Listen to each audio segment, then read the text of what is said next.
लवकर या विषयावर कडक कारवाई व्हावी यासाठी जो फॉलोअप लागेल तो 100% आमच्याकडून होईल आणि लवकरात लवकर महाराजांचा पुतळा परत तिथे उभा राहावा यासाठी देखील जे करणं गरजेचं आहे ते सगळं केलं जाईल। आजच्या निमित्ताने मी एवढंच सांगू शकतो की ह्याच्यामध्ये कोणालाही सोडलं जाणार नाही। त्यांची चूक आहे, त्यांना योग्य ती कारवाई आणि कडक कारवाई ही त्यांच्यावर होणार। खरं तर आपण ही घटना जी व्हायलाच नको होती। माझ्या भावना अशा आहेत की कालपासून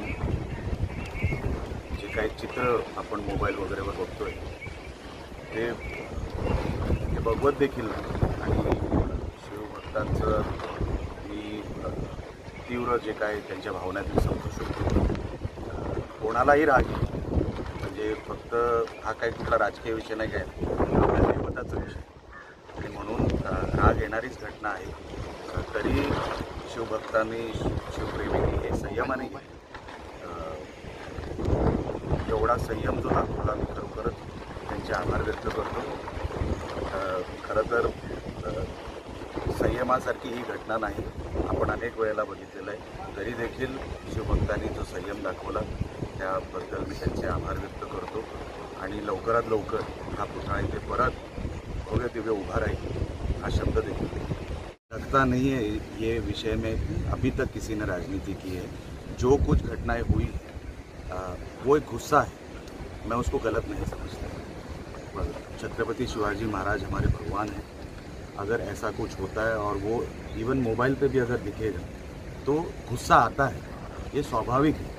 तो इसमें किसी ने रिएक्शन अगर दिया है तो उसमें मैं नहीं मानता उसमें कुछ गलत है। जो कुछ हुआ है वो मैं बोलता हूँ बहुत थोड़ा हुआ है, आपको अंदाज़ा नहीं है जो नहीं हुआ है।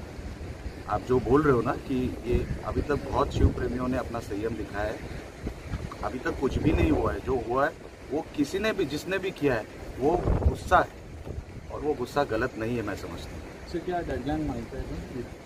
मैं हमारे यहाँ के जो संबंधित मंत्री हैं जो कल यहाँ पे आके गए, उन्होंने सब देखा। नेवी के अधिकारी यहाँ आज आने वाले हैं या कल कोई आके गए हैं ऐसे मुझे पता लगा है, वो भी आके जाएंगे और आज एक टाइम बाउंड प्रोग्राम बनाएंगे, उनके साथ हम बैठेंगे और जल्द से जल्द ही पूरा करेंगे।